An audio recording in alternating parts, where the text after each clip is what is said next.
마지막으로 서울 도봉을 출신의 더불어민주당 오기영 의원 나오셔서 질문해 주시기 바랍니다.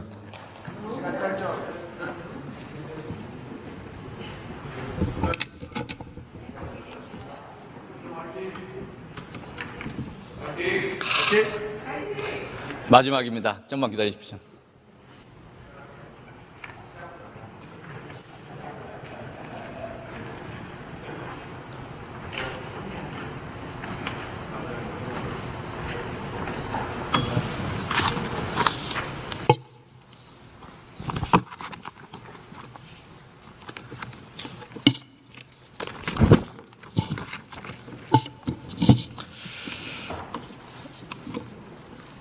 최근에 한 3주 동안 기재위에서 질의하고 그다음 예결특위 질의하고 오늘 이제 대정부 질의합니다. 그동안 질의하는 과정 속에서 여러 가지 답변도 들었고 그 답변 과정 속에서 좀 이렇게까지 답변할 필요가 있는가 또는 요건 좀 이상하다 이런 느낌들이 많이 있었습니다. 그래서 그 지점들을 간략하게 좀 짚고 그리고 특히 세금 관련해서 좀 질문하겠습니다. 작년에 역대급 세수 결손이 발생했고 1.4% 경제성장, 역대급 저성장 그에 대해서 어떻게 평가할 것인가. 그런데 상황인식이 다르고 자화자찬에 실제 이 문제를 국회랑 대화하려는 자세가 있는가라는 점에서 저는 오늘까지 계속 질의하고 답변하는 과정에서 그런 의혹이 더 쌓였습니다. 이 지점에 대해서는 오늘 또 다시 한번 좀 질의를 하겠습니다. 먼저 금융위원장님 질문하겠습니다.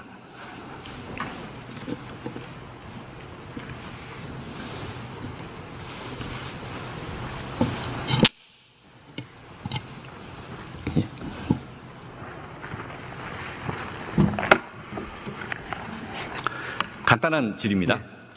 우리금융그룹 손태승 전 회장 친인척 부당대출 의혹이 있습니다.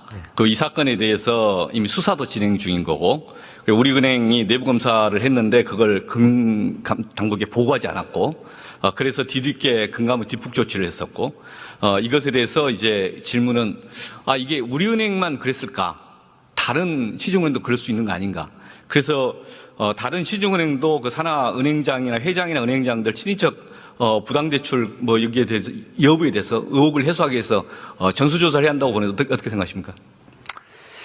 현재 우리 은행에 대한 이제 검사가 진행 중이고 검사 여력도 고려를 해야 되고 우선순위로 생각해 봐야 되기 때문에 현재로서는 전면적으로 하는 부분까지는 적어도 5대 은행은 할 수 있는 거 아닙니까?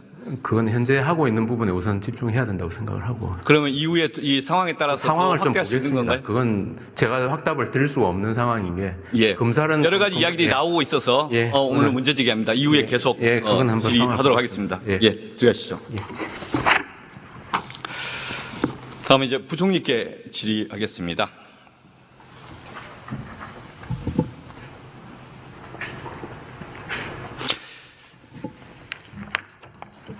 네. 아까 금투세 관련된 것 중에 한 가지만 간단히 짚고 다른 질의로 넘어가겠습니다. 금투세 관련돼서 2020년도에 보고서가 나왔는데 그 보고서 내용들을 이 국회에서 요청하면 바로바로 제출할 줄 알았는데 실은 제출을 안 해서 제가 세제실 관계자들랑 몇 번 좀 의원실을 부르고 있었습니다. 네네. 그리고 나서 뒤늦게 받아봤고 그 다음에 이제 공유된 걸로 알고 있습니다.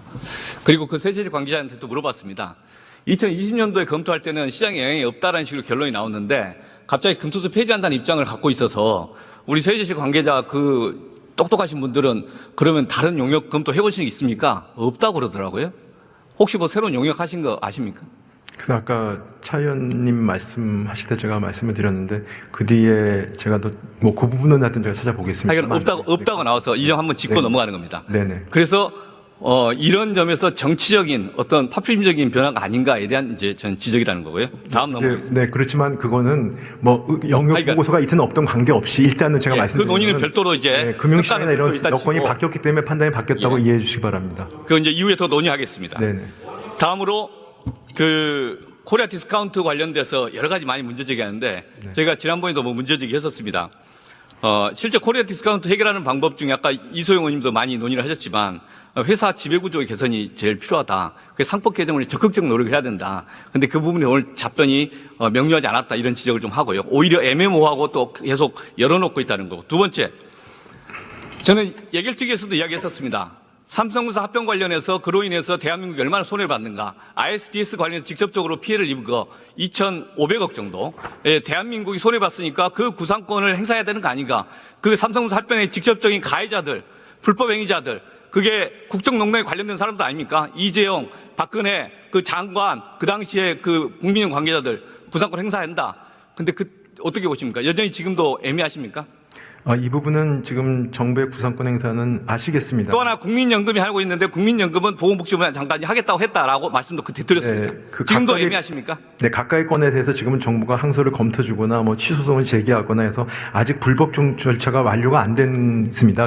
저는 이것에 대해서 네. 구상권 행사 안 하면 정부에 삼성 장학생이 있는 거 아니냐 이런 논쟁이 나올 겁니다. 그건 아니고요. 국민의 불법 절차가 세금이 나간 것이고 또 우리가 지금까지 이야기하는 그 지배구조, 밸류업의 포인트가 되는 지점입니다. 네, 일단 근데 태도가 애매하다.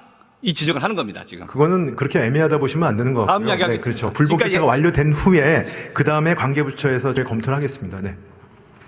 엘리어스 경우에는 작년에 중재 끝났고요. 그리고 런던법을 했다가 각하를 끝났습니다. 네, 항소를 검토 중에 있습니다. 상고하겠다고 하는데 네네. 법률 전문가, 그 중재 전문가를 보면 이미 게임 끝난 겁니다. 그런데 이것에 대해서 구상권 행사의 답변을 회피하기 위한 방법으로 그 이야기를 하고 있는 거 아닌가 의혹이 있다는 점을 말씀드립니다. 네, 그럼 뭐 그냥 단순 의혹이십니다. 다음 증권거래세 이제 폐지해야 되는 거 아닌가요? 우리 그동안에 증권거래세 한 수년 동안 해서 금투세 도입하기 위해 증권거래세 폐지 여기 줄여왔습니다. 한 수조 줄였죠. 그 예산, 세율 바꾸면서. 이제 아예 증권거래세 폐지해야 되는 거 아닌가요? 언제 폐지할 겁니까? 그 부분은 저희가 지금 금투세와 관련된 폐지나 시행에 대한 시장에 좀 혼란이 있지 않습니까? 그래서 그런 부분들이 저희 정부의 입장에서는 폐지를 결정을 하면 시장에 이제 불안연이 없어지니까 그리고 나서 주식시장에 대한 과세 전반에 대해서 제로 베이스에서 검토할 필요가 있다고 생각합니다. 증권거래세 지금한 약속도 뒤엎겠다. 개미 투자자들이 그렇게 요구하는 이득이 나든 손해가 나든 부과하는 세금 없애자고 약속하고 금투세 도입하기로 한 건데 이제 금투세 그 논의는 별개라고 증권거래세는 계속 유지하겠다 이런 말씀인가요?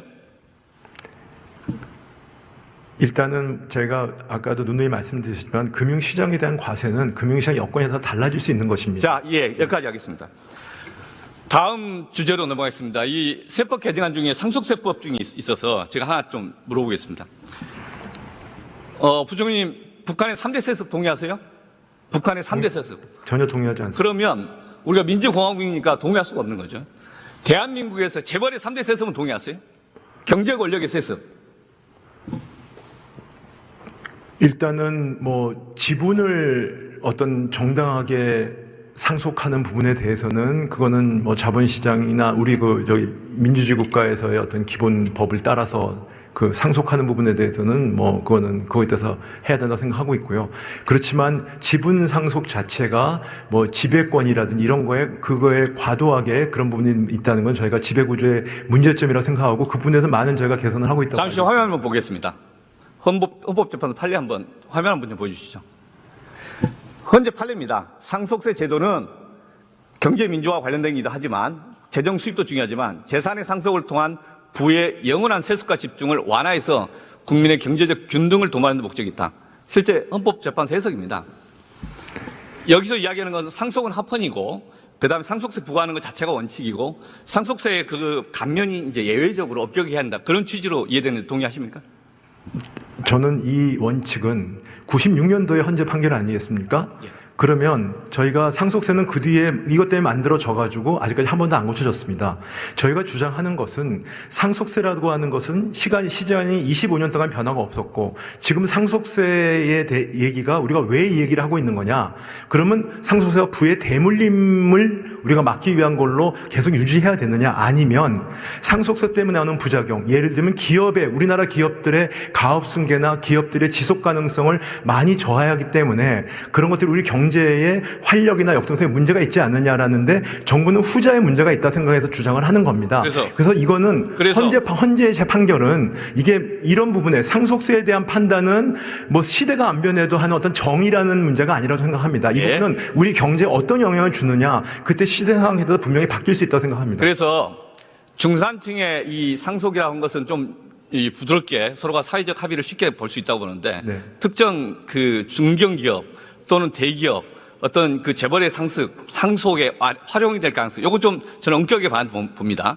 그래서, 이 지점에서, 예를 들면 삼성에서의 전략 산업을 지원하는 것, 저는 기업에 지원할 수 있다고 봅니다. 아까 계속 다른 우리 국민의힘 의원님들 말씀하신 건 많은 분은 공감합니다. 그러나 특정인의 그 지배권을 유지하기 위해서 상속을 이게 완화해주고 세금을 감면한다. 그건 동의하지는 어렵습니다. 그래서 가업 상속제도 지금 해설집 하나 보겠습니다. 해설집 전문에 보면 이렇게 나와 있습니다. 가업 승계 세제 혜택을 지속적으로 확대해 왔습니다. 이런 발상으로 지금 국세청 자료인데 이렇게 세설을 하고 있어. 야, 얼마나 또 그냥 루프를 만들려고 그러신가 좀 의문이 좀 들었습니다. 다음으로 가업 상속이라고 하는 것 자체가 본래 전통적으로 중소 특히 장인 정신에 대한 그 가업 전승 지원을 시작했는데 이때 1억이었습니다. 근데 지금은 600억입니다. 그 공제 금액이. 그리고 그때는 개인 사업자나 법인 사업자를 포함하는 것이어서 특히 개인 사업자였습니다. 지금 법인 사업자, 개인 사업자 포함하는 것입니다. 그리고 그거는 포인트는 법인으로 돌아갔습니다. 법인의 포인트가 소유와 경영 분리 아닙니까? 회사는 지속될 수 있고 회사의 발전이 경제에 도움이 된다면 지원할 수 있는 거죠. 그런데 그 세습에 대해서 영향을 주면서 그 가업상속 공제를 계속 확대해 왔다. 그리고 지금은 이제 정부가 제출한 것은 600억에서 1200까지 확대하겠다는 겁니다. 그거 너무 과도한 거 아닌가요? 이 문제를 의원님처럼 어떤 개인의 세습이다 이렇게 보시는 부분하고 이걸 갖다가 그 기업에 지속 가능한 기업을 많이 만들고 기업에 계속, 왜냐면 우리나라 제조업의 많은 기업들이 없어지고 있지 않습니까? 그리고 해외로 이전하고 있지 않습니까? 그래서 기업의 지속 가능성을 확보하는 게 우리 결국은 우리 국민 경제에 도움이 된다라고 판단하는 거라고 시각의 차이인 것 같습니다. 그래서 어떤 사람은 곰탕집 하다가 나중에 스파게티집 해도 계속 가업상속 공제 받습니다. 그 소분류에서 대분류까지 확장을 해서 시행령으로 확대를 해놨습니다. 네. 너무 확대하는 거 아닌가 그런 문제지가 있고. 이거는 판단의 문제라 생각합니다. 산업연구원에서 이게 검토 보고서 2023년도 연구 보고서 하나 있더라고요. 그 최근에 이제 찾았습니다. 네. 거기에 보니까 가업 상속 공제 관련해서 그 가업 상속을 했던 기업이 투자를 더 많이 했냐? 실제 쭉 평균적으로 0.9%. 근데 상속하지 않는 그 제3자가 인수했던 것은 오히려 투자를 많이 했던 0.3% 나왔습니다.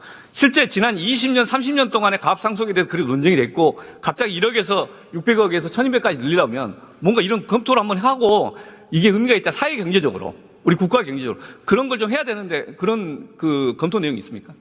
아까 이 산업연구원 보고서는 반대적인 의미인 거지 않습니까? 지금 저한테 사실은 사전에 저한테 질의서 안 주고 이 부분을 물어보신 거니까 확인해서 보고를 드리겠습니다. 네. 예. 이후에 저 국감에서 계속 이 논쟁하겠습니다. 그러시죠. 네, 찾아볼게요. 예. 들어가시죠. 네.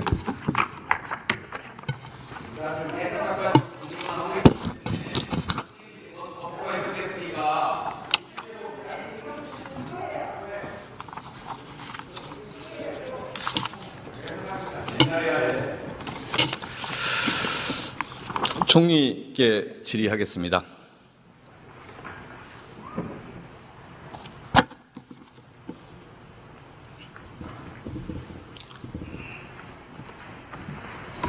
안녕하십니까. 예, 안녕하십니까.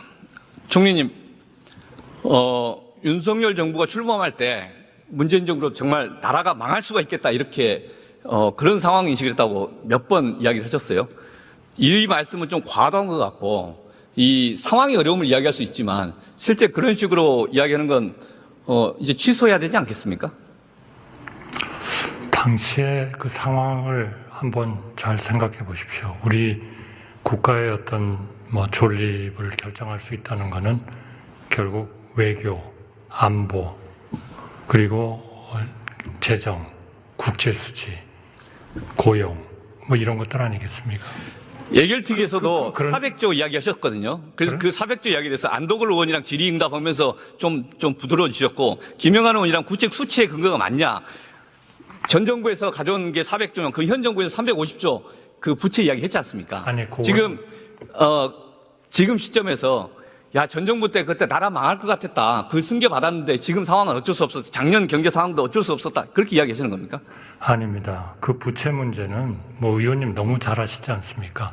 부채를 국민들 보니까 부채를 하면 안 된다. 부채를 비교하는 인디케이터가 국가 부채 나누기 GDP 아닙니까? 그렇잖아요. 어느 전 세계가 이걸 비교를 하는데 절대 규모로 하는 데는 없죠. 그러면 다시 한번 아니 그래서 잠깐만요. 그래서 제가 총리님, 그때 설명한 거를 총리님, 잠깐만 말씀드릴게요. 총리님, 네, 말씀하시죠. 그 설명하신 건 제가 몇 번 들었습니다. 근데 그럼 작년에 역대급 저성장을 했습니다. 1.4%. 네. 오늘 이런 자리에 오면은 한번 사과할 기회가 되는 것 같은데 그때 정말 힘들었고 국민들 좀 힘들었겠다. 이런 유감의 말씀 한번 표명하실 필요 없습니까? 국민들도 힘들었지만 국가를 운영하는 차원에서도 굉장히 힘들었다는 예. 말씀 드리겠습니다. 우리가 대통령을 걱정하듯이 총리도 걱정해야 되는 그런 건지 모르겠는데 그러면 다른 질문 한번 드리겠습니다. 작년에 역대급 세수 결손에 한 56조 4조 세수 결손 나오고 그 돌려막기를 했습니다. 그 돌려막기 하는 과정에서 이걸 참 국회랑 상의도 없이 50조든 100조든 승인되면 그 나머지를 몇 조를 안 쓰든 마음대로 할 수 있다. 그렇게 생각하신 건지 모르겠는데 그건 아닌 것 같다는 이야기 예결특위 과정 계속 이야기했습니다. 지금 다시 한번 묻고 싶습니다. 그렇게 한 게 잘했습니까? 저는 그 문제는 죄송합니다. 그거는 경제부총리께 좀 한번 의견. 아니 같이 계속 계셨고 그때 질의에서 이 자리에서 국민들 앞에 답변하시라고 지금 질의하는 겁니다. 아니 저는 새로운 질문도 아닙니다. 저는 한 번도 그 문제에 대해서는 답변을 한 적이 없습니다. 그러나 아니, 그러니까 일제 하시라고 지금. 그러나 제 생각에는 우리 국회에서 승인을 해준 우리 여러 기금이나 이런 예산을 구성하는 이런 자금들에 있어서의 유연성이라 할까요? 이런 것들을 우리 국회에서 승인을 해주셨기 때문에 그런 방법을 활용하지 않았습니다. 올해 30조 세수 결손 나오는데 똑같이 할 겁니까? 그러면? 아니 저는 그렇게 믿습니다. 아니 똑같이 할 겁니까? 작년처럼? 지금 어떻게 할 거냐 하는 것은 그거는 재경 부총리하고 다 좀 상의를 해서 해야 되겠죠. 제가 한 가지만 더 말씀드리고 아마 마무리되지 않을까 싶습니다. 22년도 윤석열 출범할 때하고 현재하고 제가 그 수치를 한번 찾아봤습니다. 2022년도, 21년도 경제 성장률 4.6%, 22년 2.7%, 지금 작년에 1.4%, 올해 아까 2.4%, 2.5% 계속 이야기하시는데 22년도 나라 망할 때보다 지금하고 비슷합니다. 경제 성장률. 그 다음에 실질 가계 총처분 가능 소득 성장률이라고 있습니다. 22년 0.8%, 작년 마이너스 1.1%. 지금 사람들 피말리고 있습니다. 수출액이 아까 잘 된다고 이야기하셨죠. 작년에 문제가 있다가 올해 회복됐죠. 그 인정하는데 그게 22년보다 더 회복되지는 않았습니다. 수출액이. 현재 8월달 기준입니다. 그 다음으로 고용에 대해서 잘 된다고 그 지난번에 예결특위도 말씀하셨어요. 고용이 잘 돼야 내수가 잘 되니까 고용 이야기를 하신 것 같아요. 근데 그거 보니까 36시간 그 취업자 기준으로 보면은 오히려 줄어들었더라고요. 그리고 본래 기재부가 발표했던 올 초 한 거보다 노동연구원 지금 발표가 좀 줄어들었고. 국가채무에 대해서 계속 이야기하셨지만 그때나 지금이나 큰 차이가 없습니다. 그 총액에 대해서. 우리가 코로나 같은 전 세계적인 국가적 위기 경우에 그렇게 한 100조 증가된 거 동의하셨지 않습니까? 안도울건이라고 이야기하면서. 그런 상황이 지금 없는데도 지금 360조 만약에 5년 기준으로 하면 한다는 거 확인하셨지 않습니까? 김영환 의원이랑. 그러니까. 제가 말씀 다 드릴게요. 네. 초과세수에 대해서 윤석열 정부의 초과세수 없었습니다. 이게 초과세수가 있지 그 세수 결손 없었습니다. 작년에 그 세수 결손, 올해 세수 결손. 저는 이제 다시 한번 물어보겠습니다. 그때 나라 망했으면 지금은 나라가 그냥 없어졌겠네요.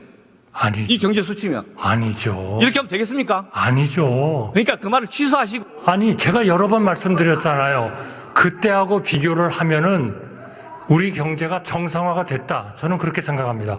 보십시오. 20년도에 마이너스 0.7이라고 그러셨죠? 마이너스 0.7에 대한 기저효과로 2021년에 4.6%가 된 겁니다. 마이너스 0.7, 그 다음 4.6이에요. 그래서 2022년 새 정부가 왔을 때 2.7% 성장을 한 겁니다. 그러니까 그냥 2021년에 4.6이니까 굉장히 우리가 고성장을 한 거다. 아니죠. 2020년은 마이너스 0.7인데요. 네, 감사합니다. 이 마이크 동안 짧게 한 10초만 말씀드리겠습니다. 그 예결특위든 여기 대정부 질문이든 그동안에 정부에서 많은 분들이 수고하고 헌신적으로 일을 하십니다. 그러나 실은 작년 경제지표 안 좋았고 일단 안 좋았습니다. 그러면 이것에서 자화자찬할 때가 아니다. 오히려 부족한 건 부족하고 내수도 살리기 위해서 어떤 아이디어가 있는가를 그걸 서로가 상의하도록 노력해야 된다. 그래야 계속 됐다. 그런 태도인가에 대한 문제적입니다. 그렇게 해서 태도를 정부가 했는데 그게 안 한다는 문제 국민들의 비판을 받을 겁니다. 그런데 그 예결특위 과정이나 지금 정부 하는 태도가 야 우리 잘했는데 뭘 어쨌다고 그러냐 왜 발목 잡겠냐 이런 식의 느낌을 주는 것 같아서 그건 아니다 이런 말씀 드립니다. 네, 저도 충분히 이해를 하겠고요. 그러나 저도 잠깐만 얘기하겠습니다. 제가 말씀드리는 거는 1.4%가 성장을 잘했다는 게 아니고 1.4%의 그 결과라는 것이 2022년도에 무역 수지 확대된 것만 해도 771억 불이고 그 에너지 수입된 것이 786억 불이었다. 그 결과로 수출 수입 쪽에서 굉장히 나빴던 겁니다. 그러니까 그 불가피한 그런 사정이 있었다 하는 말씀을 드리고요. 제가 1.4%를 잘했다 하는 얘기가 아닙니다. 다만 의원님께서 말씀하시는 올해 2024년 2.5%가 이거 형편없는 거 아니냐? 그건 절대로 아니다 하는 말씀을 제가 드리는 거고요. 네. 내수가 힘들다. 많은 사람이 힘들다고 느껴진다. 네, 내수, 민생 힘들다고 말씀드렸습니다. 네, 의원님 감사합니다.